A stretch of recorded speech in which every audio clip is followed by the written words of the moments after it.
Welcome to the Hallenstein Center's live Q&A webcast, Lunch and Learn. I'm your host, Gleaves, Whitney. What a time we're living in. The United States is convulsed by a pandemic that has claimed the lives of more than 125,000 victims, by unprecedented state-by-state lockdowns, by a sudden economic depression that has left almost 15% of our workforce unemployed, by a nationwide conflagration sparked by a black man's murder on a Minneapolis street, by widespread calls to defund the police, by mass protests in more than 36 cities, and by robust debate over which historic figures and symbols in our civic spaces deserve a place in honor, a place of honor in the United States in 2020, and which do not.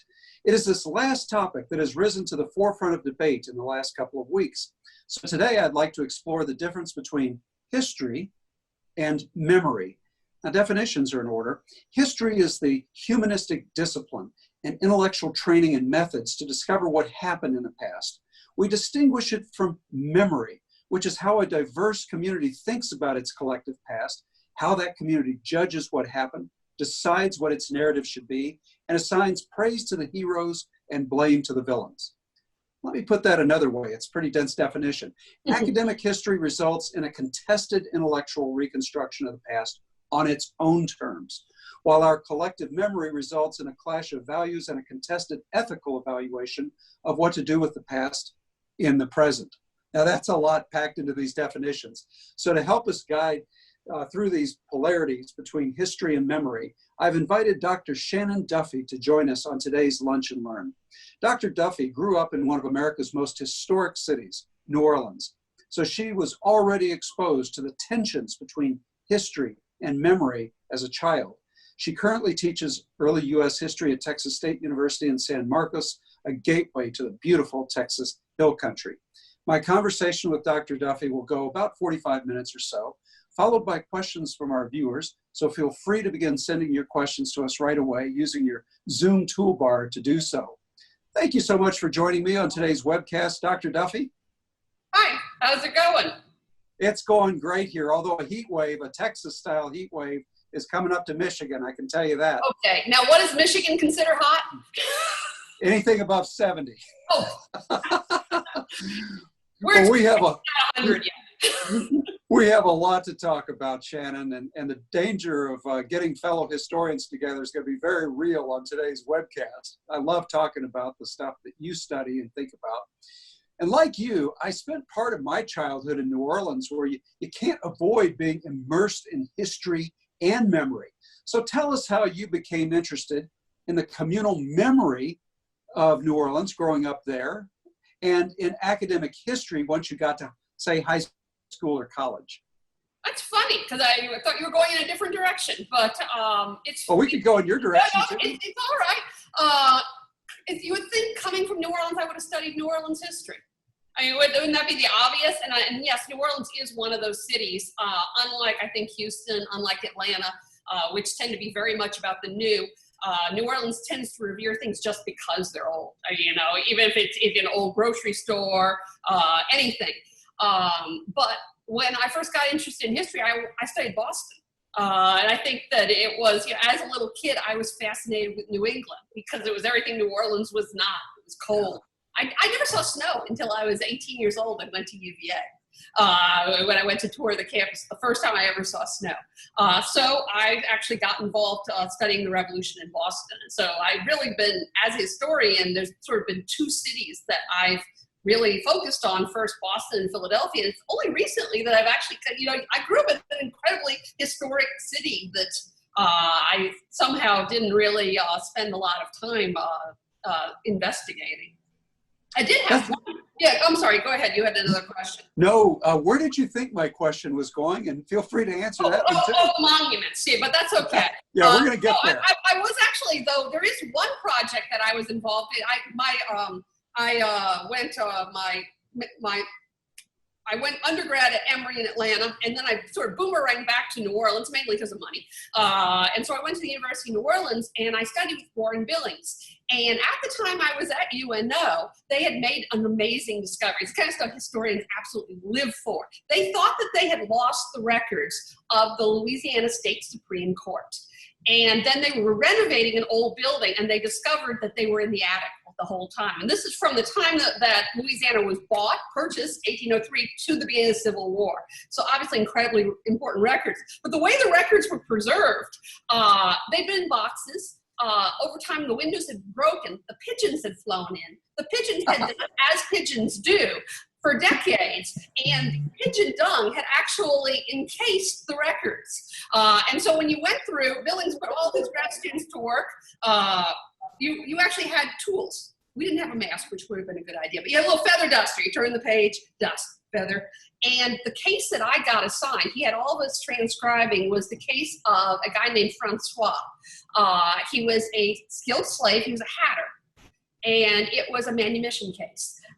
And so he was told he was worth $800. So he would earn that. And of course, skilled slaves working out were really a different category entirely. I mean, he had his own place and he sort of sent wages back. But he would get right up to about the $700 mark, and then he'd get sold and he'd have to start again. And this happened 3 times. Then he sued for his freedom. And I remember walking in the French Quarter, and all the addresses are still there. And I could see, here's the first master, here's the second owner, and there's the third one across the street. In other words, they're passing them around like a hot potato.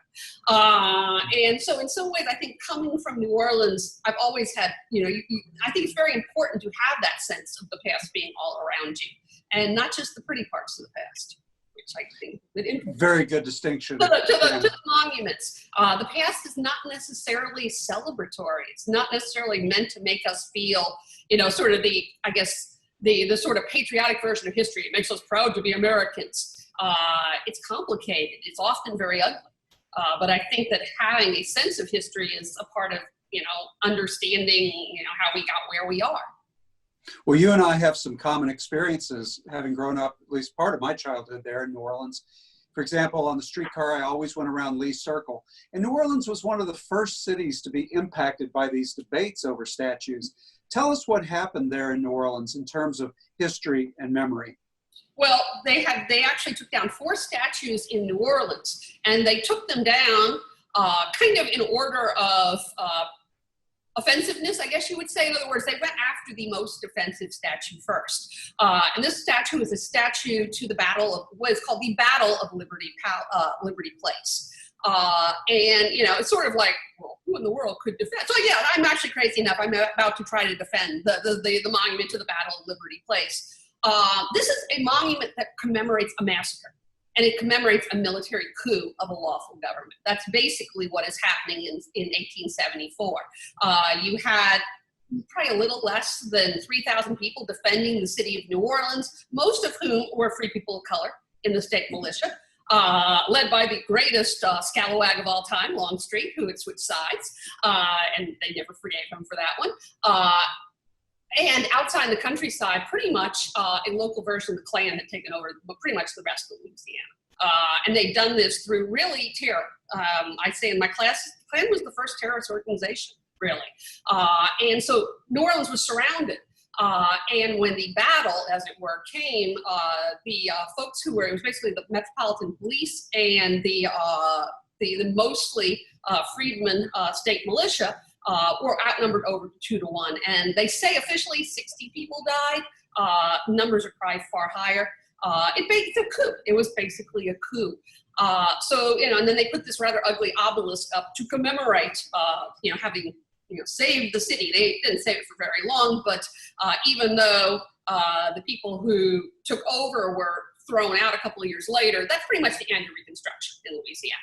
That was pretty much the Redeemers taking back over. And they put this ugly obelisk. Nobody could defend this obelisk artistically. It's pretty darned ugly. And it's commemorating a really ugly thing. So why in the world wouldn't we take it down? Well, I had never heard of what I just told you. Most people have never heard of what I just told you. But, growing up and walking around and going, what is this thing? You hear the story. And I think in some ways, the monuments, not the modern ones, but the ones in the 1890s, those are not Civil War monuments. Those are Reconstruction monuments. And Reconstruction is a time period that I think emotionally we have a real temptation to forget. It's not a time period people really want to talk about. It is a really ugly time period, but I think it is important to remember. Once you get rid of the monument, it's easier to sort of pass over the memory. Another thing you would ask about me growing up in New Orleans, when I grew up in New Orleans, there was a restaurant down there. I was actually trying to find out right before this if it still says this, but there's a restaurant down there that's called Miss Farrah's Slave Auction. And it was the slave auction. And I remember being a little kid thinking, that happened here. Right where I'm standing, people were sold. And I think that, again, it's history and the sort of physical legacy of the past aren't necessarily celebrations. Even if the person who put up the monument or the people, that's the way they meant it. That's not necessarily the way that it needs to be seen by us. But I think that in some ways it is very important to remember. And in some ways the answer with the monument is the easy one. Is, well, we'll just put them in a museum. Well, that's sort of like, that oversized portrait that Aunt May gave you. You don't know what to do with it. I can't get rid of it. It's a picture of the family. Man, is it ugly. So you shove it in the closet. If Americans went to museums, we wouldn't have the lousy historical memory that we had in the first place. In some ways, that's right. The United States, unlike some countries, we don't have very much historical memory. Sometimes that's not necessarily a bad thing. Some places have too much historical memory. Northern Ireland springs to mind. But then you also get, people saying, wait, there were slaves in the White House? Wait, slaves built the White House? Like, remember at the time thinking, how could you not know that? What, did you think that General Washington was out there with his shovel? Well, you mentioned the 4 monuments in New Orleans. Were these monuments deconstructed, put away by democratic process and debate, or was there ever, say, the pressure of a group of people coming in there and saying, tear this down or we'll deface it or whatever? Sort of. And that would get me more into New Orleans politics, and I don't study 20th century New Orleans politics. It was done by the city council. So it wasn't they were just pulled down in the middle of the night. There was a lot of popular resistance to it. There had been a poll. The poll overwhelmingly, like I said, the Lee statue was by far the most popular of the bunch. It had been there for 161 years. I mean, they're all old. As a historian, I tend to just like old things. But it wasn't done like a mob in the middle of the night, that kind of thing. It was actually done through the city council. Okay. So let's go back now to Boston. You said something very intriguing a few minutes ago. How exactly did you become so interested in 18th century America and the founders? The ideals of that time period, I think, are why I love the 18th century. I also think that's why the 18th century gets such an emotional response from people, and why people get still so angry about it. In some ways, the 18th century's ideals are our ideals. I mean, it's the beginning of our ideals. Compared to the 17th century. 17th century is tribal. And I mean that in the sense of, you look at like the Pequot War, it's like, God will bless my smiting sword and I will smite all those heathens and they will all die. And if you think they talk terribly about the Indians, they talk pretty much the same way about the Dutch and the French and, for that matter, the Virginians. They're a very alien time period. But we just freeze. But the 18th century, is, I think in some ways, like, Jefferson being an extremely good example of this, why people have such strong emotions about Jefferson.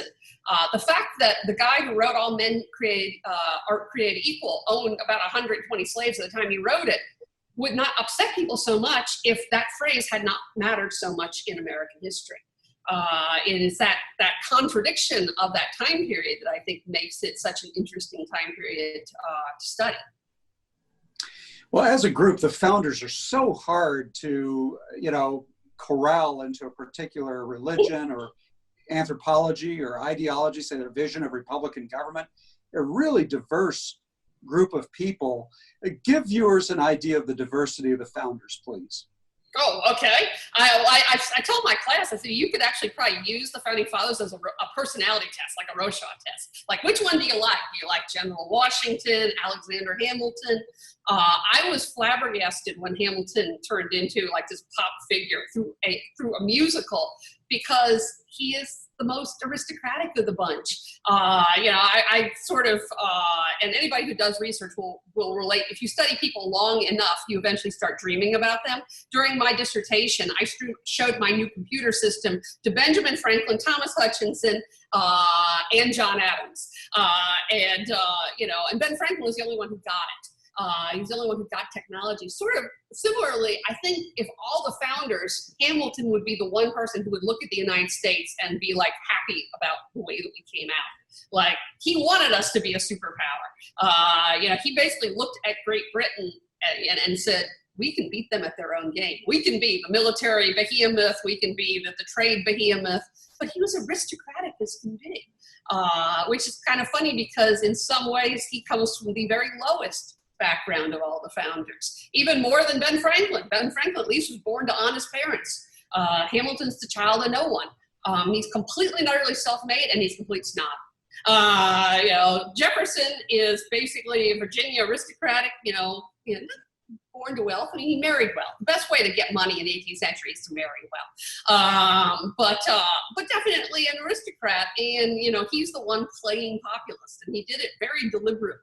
I always love the image of him as president, basically answering the door in his robe and fuzzy slippers, and the European diplomat standing there, and the president's opening the door himself. But that's very calculated. I'm a man of the people, he says, drinking his fine French wine. Well, they were diverse in their religious beliefs, weren't they? There were. I would say most of them are deist. I started with John Adams, and so it always kind of strikes me as funny that he's now been kind of co-opted as this very religious figure. He really wasn't. I mean, but he comes from, I think he was kind of a Congregationalist, a Puritan the way I am a Catholic. It was definitely his background. His wife, his father-in-law was a Congregationalist minister. He definitely has that in his background. But certainly there were people within the country as a whole who were deeply religious. I mean, they ran the gamut. Sam Adams was actually quite devout, which I think is not the image people tend to have of him. On the other hand, Jefferson, I think, is trying to make up his own religion. He kind of, which I think he would have, in that way, he would have fit very well in our own time period. He sort of, throughout his life, is reading and sampling different religions. And of course, he even tried to basically go through the Bible and found just everything that Jesus said. And so he could make his own Bible that was just sort of the literal truth. And then you have people like John Witherspoon, who were minister, quite devout in a traditional Trinitarian sense of being a Christian, unlike, say, John Adams, who's a Unitarian. I mean, you have a whole lot of diversity there. Do you think Tom Paine, for example, was Thomas Paine an atheist? Atheist. I'd go atheist, yeah. As close, there was actually a historian who said it was not possible to be an athist in the 18th century. Yeah, sure it was. I think he comes, and also professional malcontent. You gotta love a guy who actually gets thrown out of 3 separate countries. Yeah. And the founders also even have a different anthropology. What I mean by that is some of the founders believed that people of African descent had souls and could be missionized as Christians. Others questioned whether they really were fully human in the sense that they have souls that could be missionized. Very fascinating debate there too. Well, the people I study are really not. I mean, I've certainly seen the slaveholders saying stuff. There also, of course, was a little earlier a debate about whether there was a separate creation.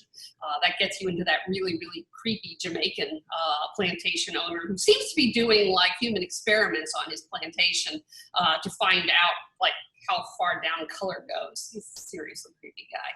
I think most of the founding fathers, the debate is not so much whether people, whether they're human or have souls, I don't think by this time period, is whether we can basically live together.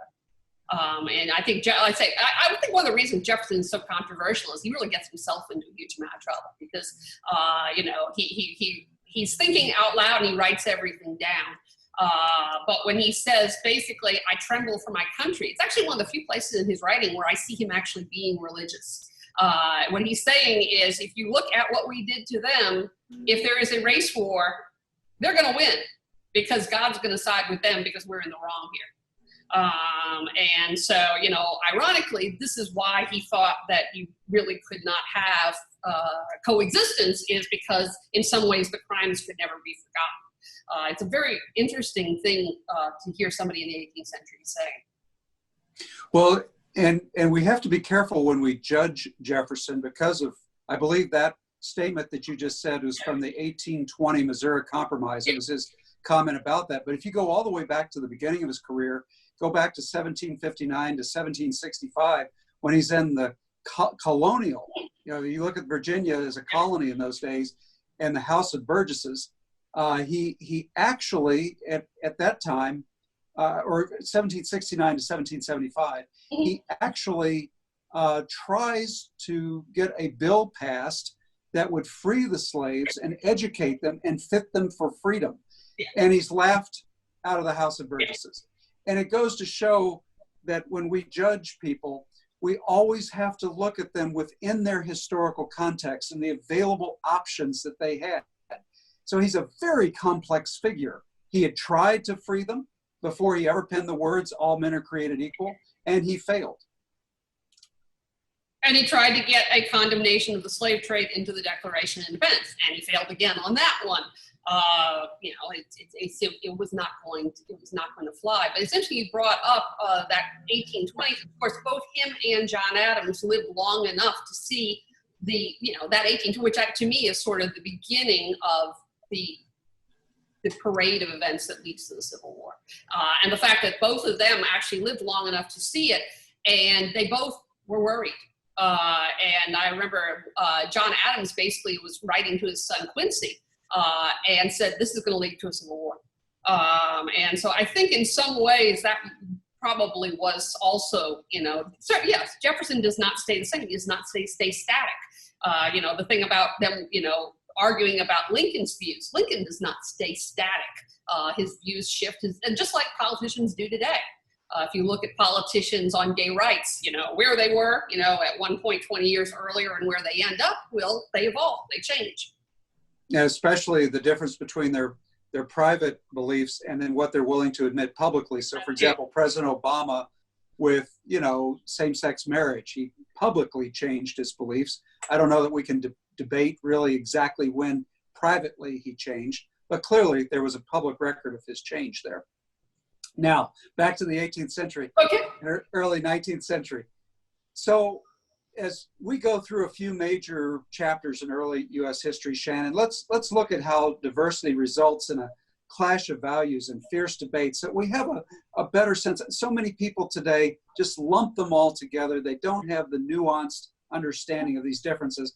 So, for example, let's take the clash of values at the Second Continental Congress. What was at stake there? Why was there a clash of values? One of the things I say as a revolutionary historian, and when I teach, it's funny, I started with Thomas Hutchinson. That was my dissertation. And now I'm studying the Quakers of Pennsylvania. So basically I'm a Tory. Basically, I tend to land on the Loyalists, is that revolutions are incredibly dangerous. And 9 times out of 10, they go badly. I mean, you end up with a much worse situation than you did before. The French Revolution would be demonstrating that 20 years later, how easy it is to go off the rails. And so I actually, it's funny, when I start studying the revolution, even though I'm very, patriotically sympathetic to, I think as a little kid, I watched 1776 and all that kind of stuff. When I actually study it, I feel like I have a lot of sympathy for the people who are, who are holding back, which is one of the things I actually try to bring in my class, because most people, even my grad students, have always just heard the story from the patriot point of view. Well, I look at somebody in the Second Continental Congress like John Dickinson. The Second for viewers who aren't familiar with that Congress, that's the Congress that had to grapple with the Declaration of Independence. And a complex figure like John Dickinson actually had to sort of figure out, okay, I'm not going to sign the Declaration at this point, but I will fight against the British. I mean, talk about nuance, and we totally lose that nuance if we don't study the history of this period. And the reason he was principled, so reluctant, I think following your train of thought, so reluctant to break with the mother country because he worried about the long-term implications of that. Would we forever be at war with the empires of Europe as a result of that move? But willing to get on his horse and fight if they were to invade his state. You know, a fascinating figure. But let's look at, say, the Confederation Congress. Confederation Congress fascinates me because of its arguably one of the top 3 or 4 pieces of legislation in U.S. history, the Northwest Ordinance. Right. What are some of the conflicts out of the Confederation Congress that fascinate you, a clash of values?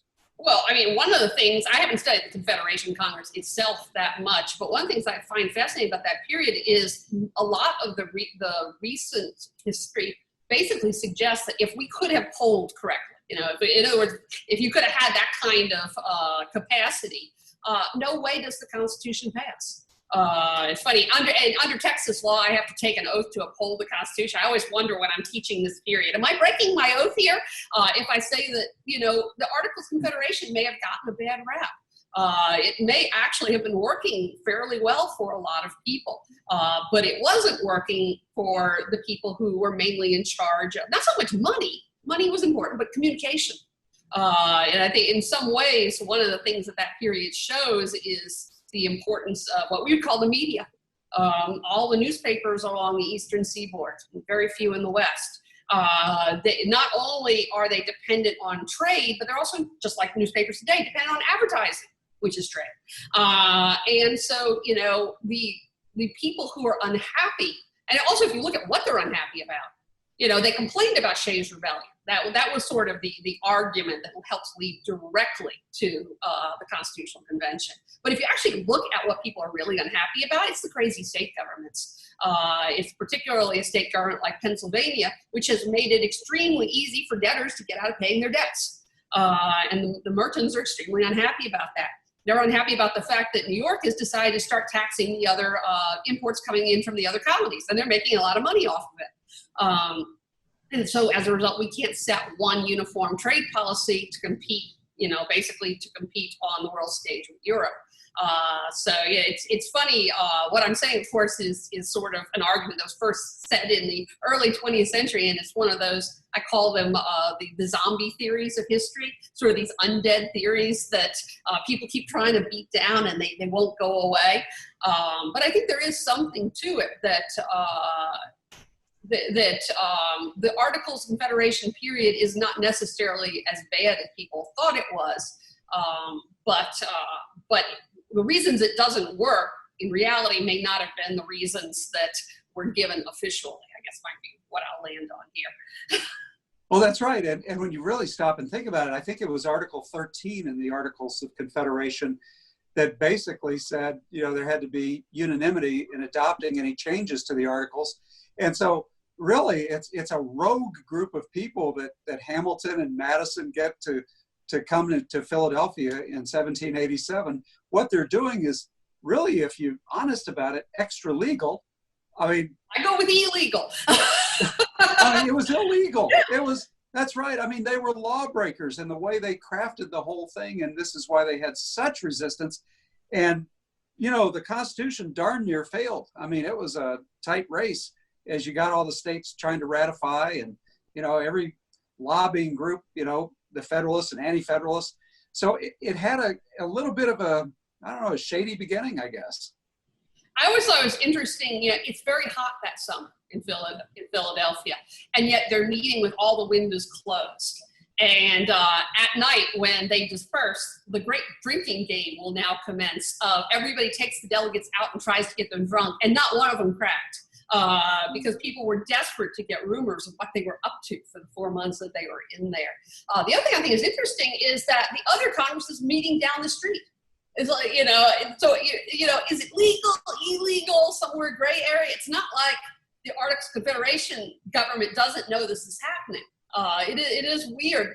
That unanimity, I always wondered, what were they thinking? And a part of that was, it's amazing how fast that time period idealizes only a few years earlier, which is sort of the first years of the revolutionary period. Like in 1778, you see them whining about the fact that they're not like they were in 1776. You know, why can't we have that unanimity? And I think that might have been part of that, you know, everything has to be unanimous to change it. But anybody who's met the Americans, you know, that might have worked for the Dutch. But that was never going to be an effective mechanism. And of course, in some ways, it basically dooms the entire government because you can't tinker with it. You have to change it wholesale, which might be one of the reasons, you know, in some ways we have a government we can change, but it's very difficult to change. But it's not, you can't change it. Well, you know, it is remarkable. It's almost for those people who believe in sort of the providential hand of God in history or numerology, and they look at the fact that John Adams and Thomas Jefferson died on the same day, the 50th anniversary of the Declaration of Independence in 1826. I mean, how does that happen? This is not the stuff of fiction. This is the stuff of history. But Shannon, I'm fascinated by the fact that, so you're right, in Philadelphia, you have the Confederation Congress, or the Constitutional Convention in Philly in 1787. Well, they're working on, you know, what's going to be the architecture, the mechanics of our constitutional law and the structure of our politics, whereas the Confederation Congress is working on this Northwest Ordinance, which tells you the cultural conditions that will be necessary for that Constitution to work. So, you know, religion, morality, knowledge being necessary to good government and the happiness of mankind, schools and the means of education shall forever be encouraged. That famous Article 3 of the Northwest Ordinance. And they're happening, the Northwest Ordinance is signed in mid-July of 1782. Constitution is signed 2 months later in September. It's remarkable confluence of brilliant statecraft. Of the mechanics of government and the culture of government, a Republican government. Fascinating. Well, let's go now to say anything about the Washington administration that most interests you in your research and in your teaching. Well, I was telling you, because apparently you found me because I wrote this article. It's funny, of all the articles that I've written, for some reason, this one about George Washington and the press keeps popping up. And I wrote it ages ago. You're talking about, you know, in some ways they are brilliant men, but they're not infallible. They do things and they don't realize, you know, how that's going to work out. And so one of the things the first administration did under Washington, the first, under the Constitution, is they made newspapers fly freely through the U.S. Postal Service. And this creates really the first, like, explosion of newspapers. And, you know, the Revolutionary era newspapers might seem, when we're reading them today, you know, pretty rude, you know, pretty cantankerous. But they were actually very much, they pretty much worked for the colonial legislatures. And so, you know, the reason they're insulting the king is because their bosses, the colonial legislatures, are leading the rebellion against England. And, you know, the way that colonial newspapers supported themselves is they printed the laws for the different colonial legislatures. You don't want to make the colonial legislatures angry. So they really, like, even Eves and Gill were not independent. But what you get in the first years of Washington administration is the number of newspapers in the country just explodes. And I started to, and this is not just my research, a lot of it comes from Jeff Paisley's really brilliant book on this sort of first generation of newspaper editors. And the thing about newspaper editors is they're little guys. They're not gentlemen. They're not people who are supposed to be a part of the sort of civilized conversation of governance. Yeah, they literally, the expression ink-stained fingers. Well, you know, if you worked with the presses, you actually are laying out the letters, and that ink is going to get under your fingernails, and you're going to see, you actually, my students love these little details, especially if I teach a class right before lunch. You would clean the letters with urine, with human urine. And so it's nasty. And so in some ways, these guys are artisans. They have one foot in the artisan. You actually, if you actually work those presses, you had to really push down. One arm would get bigger than the other arm. So you're kind of, you know, physically disfigured here. So they're not gentlemen. Gentlemen don't work with their hands. But of all the artisans, they're the best educated. You have to be. You have to be able to, not just to read, to be able to keep up with events. They hadn't really inserted themselves in the political process up to this point. Eves and Gill actually tried, and they got thrown out after the revolution. These guys this, of course, is one of the things that leads to the Alien and Sedition Acts in Adams' administration is you have sort of these new people that are sort of on the political stage. They certainly were not nonpartisan. They saw themselves as very much partisan. They were pushing. They were part of. They were a proponent of their view. Peter Porcupine was Federalist. Ben Franklin's grandson was sort of an arch Democratic Republican. But they were rude, and the stuff they printed, which of course I think is one of the things that's very relevant today when we talk about what can and cannot be said or printed or now on the internet, and people will say, well, but you shouldn't have things that are damaging, that are just so like hate speech.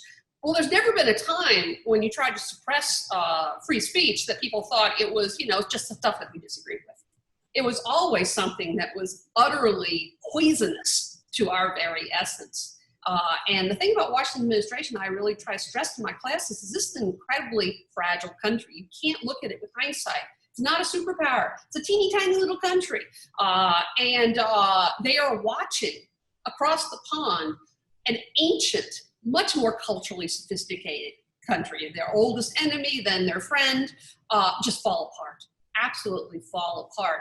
And so, when the Federalists say, if the Democrat Republicans get in charge, they will put Washington on the guillotine, I think they meant it.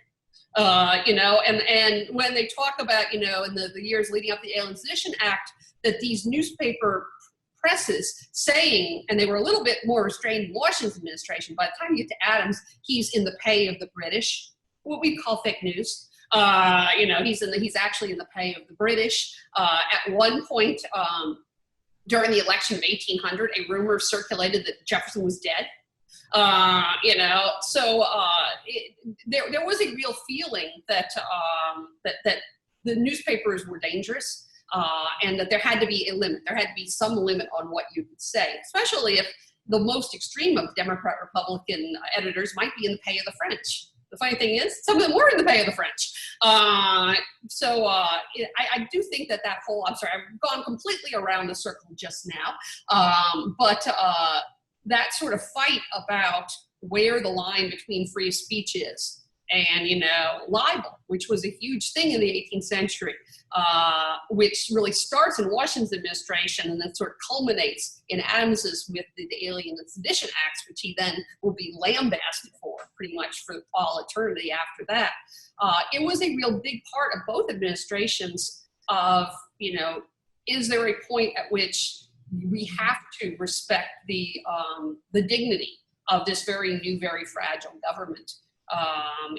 Where is the line? And I think also the fact that you have these people who are not seen as a part of sort of what was assumed to be the kind of people that were supposed to be involved in politics, that they were getting involved. This was also alarming. One thing I want to mention about Ben Franklin Bach, and of course nobody's entirely sure how that guy pronounced his name, he actually dropped down out of the gentleman class, which I always found fascinating. He is a gentleman. He's Ben Franklin's grandson. He was raised in France. He speaks French as well as English. He married well and all that stuff. But he didn't want to be a gentleman. And he actually sort of deliberately kind of made himself over as an artisan, kind of made himself unacceptable to the point where when he died, his widow, who took over the presses, thank you very much, married one of those crazy Irish radicals and was no longer accepted in society. I always thought it was interesting. He kind of he actually removed himself back into another class. Isn't that one of the glories of studying history, Oh, yeah. Shannon, that nothing fits a predictable pattern necessarily? I mean, you've got types, but the human will is infinitely malleable and fascinating. You never can tell where people are going to go next. And, we have the license to read other people's mail and to see their innermost thoughts. And it's just fascinating what they do. It's one of the reasons I love history. History is a foreign country, as David Hackett Fisher and others have said. And the farther we go back, the more fascinating it is. And we see there's really not that much that separates our essential human nature from theirs. Well, you've mentioned the Alien and Sedition Acts a couple of times, Shannon. What's wrong with them? Well, it's funny, what we think is wrong with them and what people thought was wrong with them at the time tend to be two different things. Alien Act, which it's funny, it doesn't seem to have ever actually been put into place, but just the fact that it was written was a chilling effect. So the Alien Act, which is by far the less well known, I actually had a grad student studying that one. So everybody talked about the Sedition Act. What happened with the Alien Act? Well, the short version is it was never used. But essentially what happens with the Alien Act, it's, you know, what people tend to know about it is that it extends the length of time it takes to become a US citizen. What's less stressed is that while you're not a citizen, the president on his own authority can throw you out of the country. And like I said, it doesn't ever seem to have been used, but just that threat being put out there, there were several editors who voluntarily left the country or didn't come to begin with, and others that might have toned it down a little bit. The Sedition Act sedition is like treason light because treason is defined in the Constitution, but it's so vague. It basically, if you cast disrespect at the government, you are guilty of sedition. And so you have like this one story, and I'm not going to get this story right because I'm blanking on it at the moment, but essentially President Adams was on a donkey in a parade and somebody shot off a cannon and the donkey reared up as donkeys do and put, you know, his rotundity on his backside, and somebody in a pub drank President Adams's ass. and which of course has in that story particularly, which they all knew more than one meaning, and he got called up for it. So it wasn't necessarily an editor that was printing stuff in the newspapers that you could just say something in a pub that was rude. What we tend to find it very much, you know, today, it's really the first big fight about just where is the limits of the First Amendment. And a lot of people don't know is the First Amendment is a work in progress. It's really not until the 20th century that it has the incredibly expansive meaning that it has today. If you look at what they thought they were writing when they wrote it, you know, 1791 would be actually the Bill of Rights. It's no prior restraint. In other words, you don't have a government censor standing over your press and going, yes, that is acceptable. You can start printing. No, you can still get in trouble afterwards. And by the way, you know, Washington was alive to see the Alien Sedition Acts being written, and he approved of them. And they weren't actually at the time that different from the existing libel laws, which is, you know, you can get in trouble after it goes to the press. Public figures still have their reputation as gentlemen, and a reputation in the 18th century had a value, you know, in a time period when you borrowed not from banks but from other human beings. Your reputation had a financial value. What was upsetting people at the time wasn't so much that as it was how incredibly partisan it was. That the only people that they went after, you had Federalists who were writing crazy bully newspapers as well, but the president basically had an enemies list and immediately started going after the leading Democrat, Republican news editors. And so in some ways, it was more the partisanness of the law. Of course, now we look back and it basically is sort of the first big fight about, you know, the role of the newspapers, particularly Fourth Estate, and also it totally, completely and utterly, massively backfired because they did under the Sedition Act go after a handful of newspaper editors. They ruined them. I mean, again, these are little guys. Those newspapers always ran on the brink of bankruptcy, and so arrest him, throw him in jail, close down his press. That press is going under. But they made martyrs out of them, and they actually ended up with more opposition newspapers at the beginning than they had before. To what extent, you know, what we're talking about, Shannon, makes me ask this next question. You know, we have this term, we call it the rough and tumble of democracy. Mm-hmm. And Americans have taken to the streets, you know, since the revolution. I mean, we all know about everything from the Boston Tea Party, the Boston Massacre, so many events in our communal memory have to do with people saying enough and we're going to the streets. So how typical is it in American history for Americans to go out and protest, even people we would consider patriots today? Very typical. It's always been, we've always been rowdy.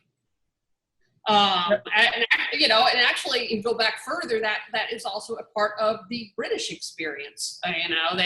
In some ways, even in a monarchy, when I teach the Revolutionary period, and as I said, I started with Hutchinson, the last royal governor of Massachusetts.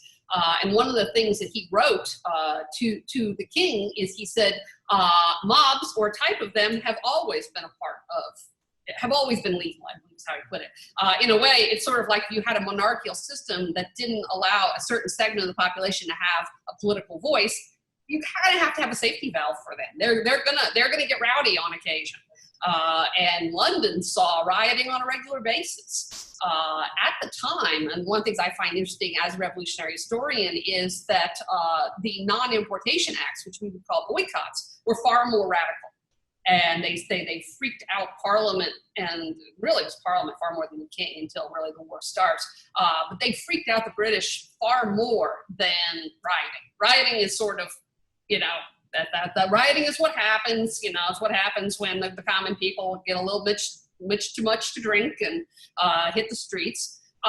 What was upsetting about the non-importation was, first of all, it was an attack on British mercantilism. The British conceived, especially in the 18th century, conceived of their empire as a commercial empire. And there is a very strong link between the commerce of the empire and the military strength of the empire. And so if you hit at the commercial health, it's an attack. But it's also a very sort of cool, deliberate attack, and it clearly has the hand of local authority behind it. In other words, it's not, you can't blame it on drunken dock workers. And you mentioned the Tea Party. The Tea Party is the opposite of riot. I always stress how amazingly organized. First of all, it was never called that until the 19th century, and that's a way of defanging it. Calling it the Tea Party was the early 19th century's way of separating it from the immigrant. Again, you were starting to see periods of protest, and they wanted to, what we were doing back then is nothing like what you guys are doing now. And so this was a way of sort of making it cute and quaint. But it's not a riot. They left with military precision. They very carefully, think about the amount of work it took all night long to get all those, something like 40 tons of tea. I don't actually remember. I know it's like $3 million in today's money worth of tea. It took them all night. And of course, this stuff's in the hull of the ship. So they have to haul these big old boxes up onto the deck, open them, dump the tea overboard. They don't hurt or break anything else on any of the on the ships except the tea. There's like one lock that got broke, and the captain got an IOU in the mail later for the broken lock. Sorry, we had to break one of the locks to get them. We couldn't get the box open. But and it starts from Faneuil Hall. It starts from the Boston town meeting, and that means at least the town government, if not the colony's government, is implicated. That's the colonial leaders. That's why the coercive acts are basically written like that's it. You've now gone too far. It was the destruction of private property, but I think it also was that this was in some ways it was a non-riotous act. It was a much more deliberate provocation. And over the slightest of taxes in historic perspective. Okay. All right, so it ain't about the taxes. Actually, I always thought when the modern Tea Party happened, I thought it was funny because do they know that they've named themselves for a tax cut, not a tax rise, but a tax cut? In some ways, I really admire the paper. They made a hard argument and they sold it really well, which is, the Stamp Act was not a huge tax either. I always correct my undergrads. I'm like, they're going to oppress us with these huge taxes. I'm like, it's more like a sales tax. It's something that had already existed in England. They were just extending it to us. It was the principle of things. This is the problem with a precedent-based government. If you allow them to pass a tiny little tax a year from now, 10 years from now, 20 years from now, you've given up the principle and they could come back. So it's about what they might do. It's about fear. So they tried the Stamp Act. They got their hands slapped. That went away. They tried again with the Townsend duties, hand slapped, that went away. And then the Tea Act was a Townsend duty. It had already been left on the books. And this is basically both sides digging in their heels, which in some ways, and Edmund Morgan said, from the Stamp Act forward, both sides really don't move. They both stake out their position and dig in their heels, and they really don't move. They repeal 4 of the 5 Townsend duties. They leave the tax on tea to make a statement. Just because we couldn't enforce his tax doesn't mean we were wrong. And then they go on their merry way, and then the East India Company gets in financial trouble. is like the AIG of the 18th century. It's too big to fail. There's been some really cool books about the East India Company recently that have established pretty clearly that it had nothing to do with America. They were just being grossly mismanaged. They blamed it on the American protest movement, and that was them. But they couldn't be allowed to fail. They could have taken the British government down with them financially if they failed. And so they get this brilliant idea. Well, what we're going to do is allow them to sell directly to America. And that means that the tea, even with the tax on it, is cheaper. Basically what they've created is an invisible tax. The tax is invisible. You will buy the tea and you will not know you're paying a tax. And the Patriots do a very successful kind of a conspiracy theory. Which is that this is a trick. Now, I looking at it think, no, Parliament, you're giving them way too much credit. They're just fumbling about. But the argument was it's a trap because they tried one thing and it didn't work, and they waited a couple of years, and they tried something else. Okay, that didn't work. Okay, let's try this third route. But this is all a they had planned this. That they were going to keep testing until they snuck a tax in to lay the groundwork. In some ways, that's, in terms of PR, that's not sort of the easiest argument to make. One thing that's interesting is that they made it, in some ways, by going after how important consumer goods and tea in particular had become to people. It's sort of like when you're buying things you can't necessarily afford, the uncomfortableness you have with that sometimes you can put that on the item itself. And so around the time of the Tea Act, you actually see a tax on tea as tea. It's nasty for you, it's bad for your health, it causes everything from constipation to impotence. There you go, as he's got Watch out. Before me. My cup of tea is always with me. But, and that played, of course, emotionally very well into, the idea that if you're giving up things, you're showing your virtue in doing that. It's fascinating. It really is. And as I recall, correct me if I'm wrong, but wasn't the Boston Tea Party also inspired by the dissatisfaction with the range of goods? In other words, weren't the colonists unhappy with that they didn't have much choice in the tea because the British government restricted the flow of tea? The East India Company, there were not a lot of different choices. Well, they were actually drinking Dutch tea. They actually liked the Dutch tea better. The Dutch tea was cheaper, and they also liked it better. And so in some ways, what the Tea Act is trying to do is get that market back. Yeah, okay. But there's actually been a couple of recent things that have said we're not paying enough attention to the monopoly aspect of that law. Yes. That monopoly to them didn't mean what it means to us. Basically what it is one group of people are given the exclusive right to sell a particular item of goods. And that already existed for a few things, but this was a big expansion. That, the East India Company, one of the ways that this was going to work financially, that their tea would have been cheaper, is they were being given an exclusive right to sell the tea. And certainly that would have driven all the other tea merchants out of business. But a lot of those guys are selling smuggled Dutch tea, which they're not supposed to be doing anyway. But yeah, the Dutch tea, I think, really had kind of cornered the market. But what is interesting by the time you get into the real big protests is that people, and I just watched a couple of days ago, Mary Beth Norton did a talk on 1774 for the Massachusetts Historical Society, and she was talking about how eventually the only way to make sure you're not drinking the evil English tea is not drink any tea at all. So that even the Dutch tea is no good, because it could be that English tea, and so then it really sort of becomes more symbolic that we are just going to bring the tea into the everybody brings their tea and throws it in a big pile and sets it on fire, and we just basically are going to abstain from the tea and drink sassafras or various other god-awful concoctions that they came up with. They did not have coffee. Coffee seems to be an early 19th century thing. If they knew it, they didn't like it. So they were stuck with all kinds of homemade medicinal things to drink.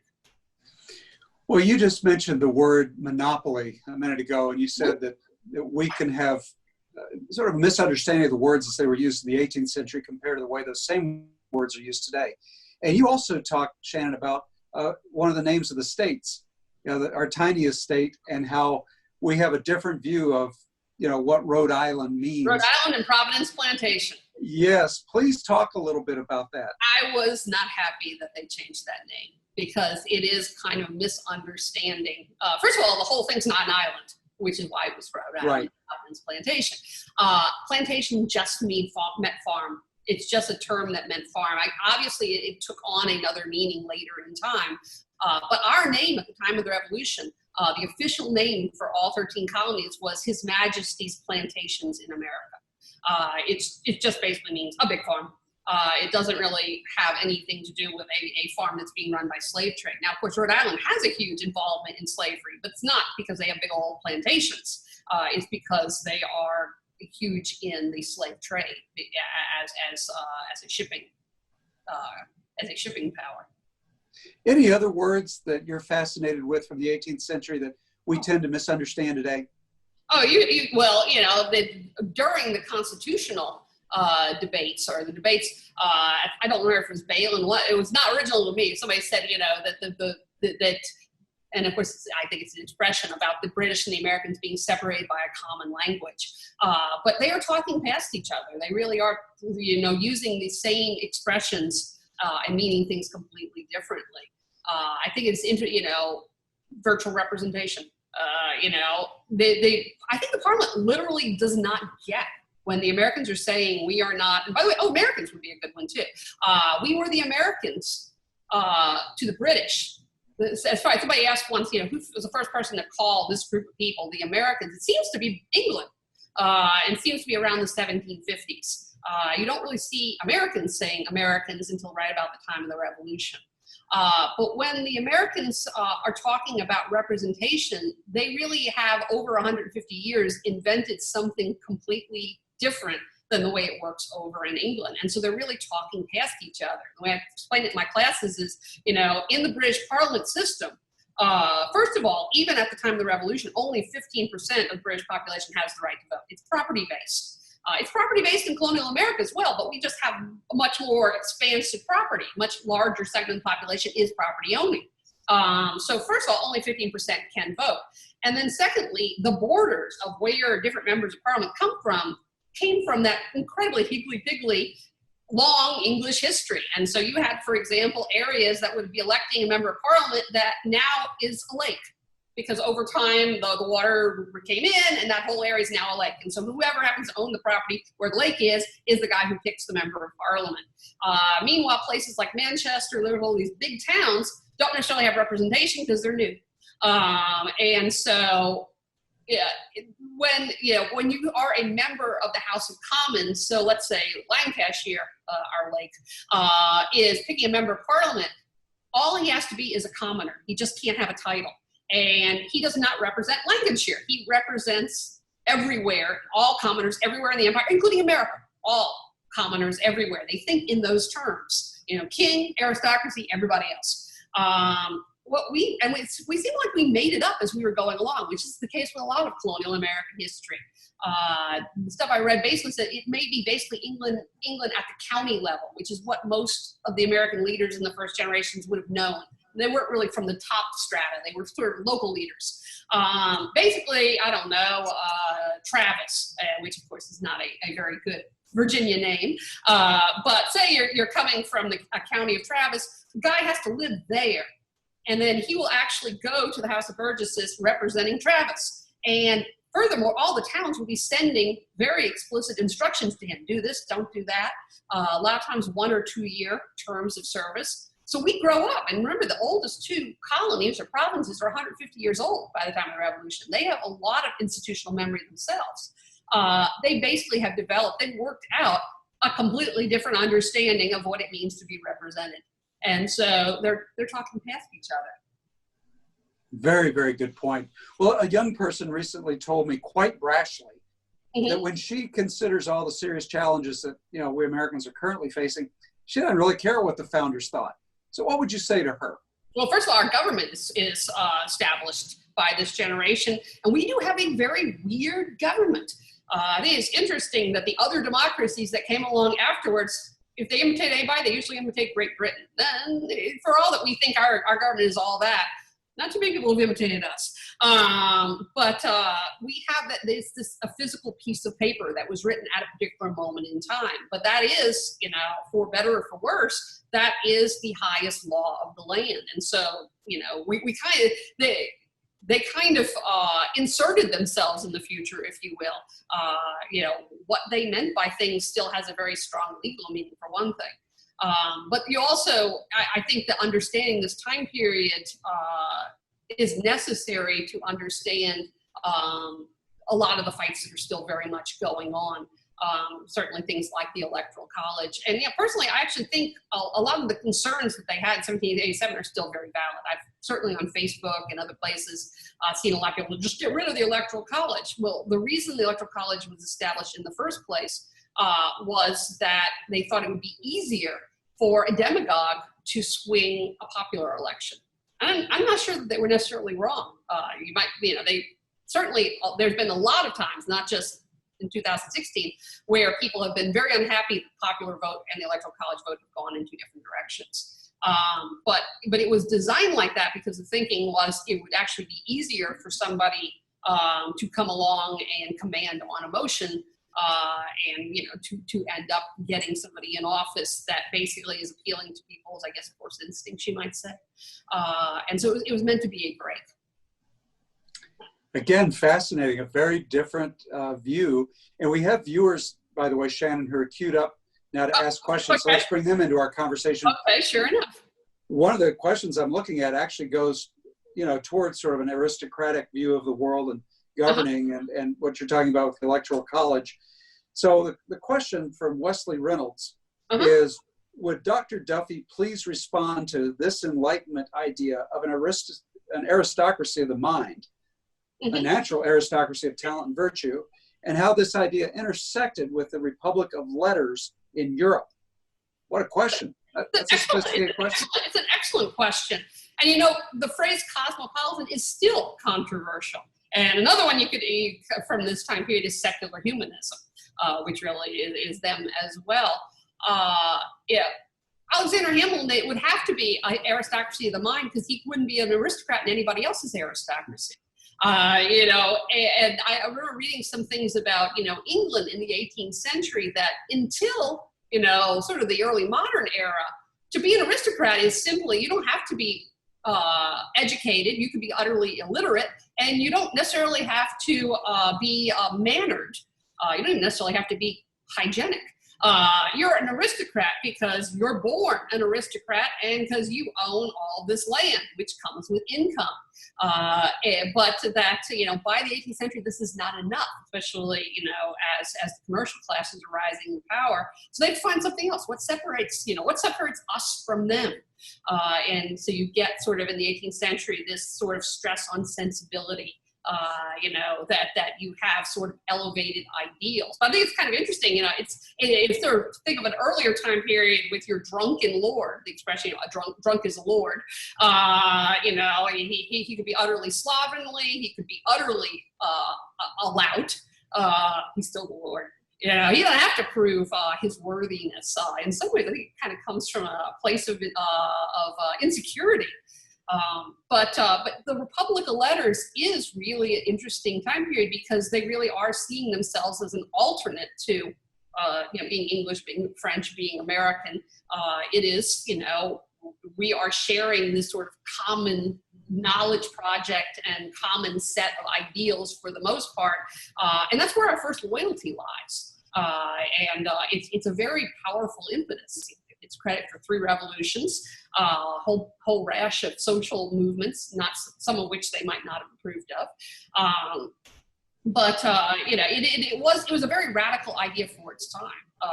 And I think it's like I said, one of the going back to why I studied the 18th century, I think the 18th century is always so contentious because it is still very much with us. And we're still very much arguing about a lot of the same ideas that they were arguing about. Well, we have another question that comes in from a viewer, which is fascinating, and it has to do with the creation of the idea of race.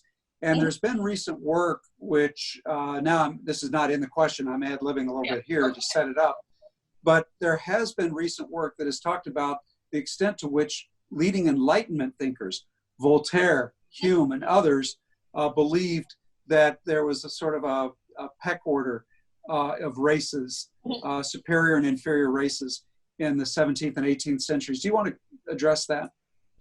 Well, it was one of the things they were arguing about. I mean, I tell my students, they were, even at the time of the revolution, still arguing about whether the Native Americans were white or not. They were, whether there were still people who were saying, no, they're really just tan, bring them to England and see if they fade. Then they caught consumption and died. And so that experiment didn't tend to work. It is not something that was settled in the 18th century. And again, I think this is one of the reasons that people often are angry, I guess, at a lot of the Enlightenment figures, is because they are talking about these high ideals that actually have had such an important effect on history. And then when you find them falling short, when you find that like Adam Smith had stock in the slave company, that he basically was getting money off of the international slave trade, it frustrates and infuriates people. Why couldn't their ideals have just been pure? We have a question coming in from the Russell Kirk Center. The question is, to what extent did Edmund Burke's writings influence the American Revolution? I associate him much more with the French Revolution. Absolutely. And so I would say, I can tell you how much he influences me. I tend to be a Burkean. I actually have a lot of sympathy for Edmund Burke's argument that, again, sort of looking at what happened with the French Revolution, that extreme amount of change is dangerous. And I tell students, like, this is sort of the true definition to me of a conservative. Conservatives conserve. It's not that change is bad, but that change can kind of get out of control really quickly. And of course, Burke, he also was sentimental, and he, a bit of a chauvinist pig, and a sort of 18th century gentlemanly kind of way. But I think that point is still valid about, the abstract thinkers. And the French Revolution in particular really tended to go towards the abstract thinkers. In some ways, they were trying to do something far more ambitious than the American Revolution. They were trying to remake their entire society. And when the French Revolution started, pretty much everybody in America is cheering them on. I mean, it's kind of partly American arrogance. We thought that this ancient, incredibly sophisticated culture was imitating us. Oh, they learned from us. They're following our ideals. No, they're not. But we thought so. But everybody, even the Federalists, were wishing them well, at the start. But then, it goes off the rails, and it gets really scary. And I think you can't underestimate. And I think it's weird for us thinking back what incredible influence the French Revolution was on the U.S. early republic. I mean, England and France were the two 200-pound gorillas in their world. We were following what was going on in France as closely as we were following the battles in our own revolution, and following political events in France that closely. And, it really is, at one point they basically banned Christianity. I mean, not Roman Catholicism, Christianity. And they killed priests. And, a bunch of Protestants in America aren't exactly fond of priests, but still going after men of the cloth because they're men of the cloth is, it's a truly radical, rather terrifying thing that is happening. So I usually, when I explain, because I always have to explain, liberal and conservative, two words. We're talking about words that change meaning. They're two words that are very hard to kind of pin down. But usually when I try to define conservatism in 18th century terms, I use Burke, because to me he's sort of a good, it doesn't mean what it used to mean. It's not the divine right of kings. The divine right of kings, we always talk about Locke's second treatise on government, and one of my students asked, what happened to the first treatise? Well, nobody ever talks about the first treatise because the idea it was dispatching is gone. It dispatched it, which was the divine right of kings. By the 18th century, it's dead. At least in the sort of the Anglo realm. That's right. It's always right. Yeah. They've kind of moved on from that. And so I think for the 18th century, Burke is a good explanation or a good representation of what does it mean to be a conservative. Another one I could use is my old boy, Thomas Hutchinson. When the revolutionary crisis starts, the Stamp Act sort of, like everybody was immediately on board with the French Revolution. When the Stamp Act first hits in 1765, there's probably not a soul in America who thinks it's a good idea. They're all appalled, including people who end up being arch loyalists. They're appalled financially. We're in the middle of a recession, just like England's in the middle of a recession. It's bad business, but it's also an incredibly dangerous precedent. And everybody, including the future will see that. It's just bad precedent. For 150 years, you've never had a tax that was not involved in colonial legislatures. This could open a can of worms. But Hutchinson, and he's not the only one, but I'm going to use him, basically, one of the big divides between people who become loyalists later and become patriots is more about strategy. He said, look, this is the way you do it. You write to Parliament, you say, oh, great, we your humble and downtrodden subjects in America plead upon your magnificence. We are in a recession. You don't want to do this out of the greatness of your heart. Will you please take pity on your downtrodden servants and not do this tax? And by the way, if you do this tax, we're not going to be able to buy your goods, and that's actually going to make your recession worse. So you're actually going to lose more money off of trade than you're going to get out of this peace. So this is just dumb. Don't do it. And basically, the future patriot is you have no right. And that's what Morgan was saying about that line in the sand. It was not about pleading as a privilege. It was, we are citizens. We have rights. You have crossed the line. You have no right to do this. And when Parliament heard that, that was language they could never accept. If you're challenging, they heard you're challenging our basic authority as parliamentarians.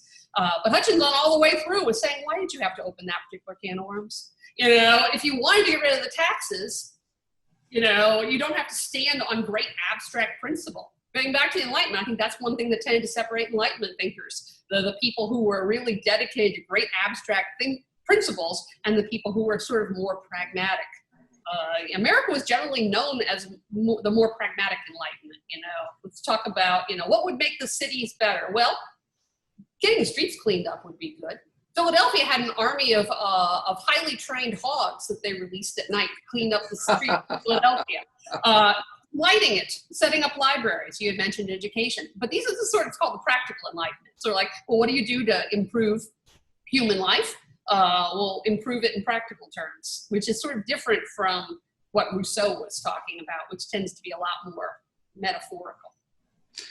Well, we've had some great questions. Shannon, is there anything else that you would like to mention before we wrap up?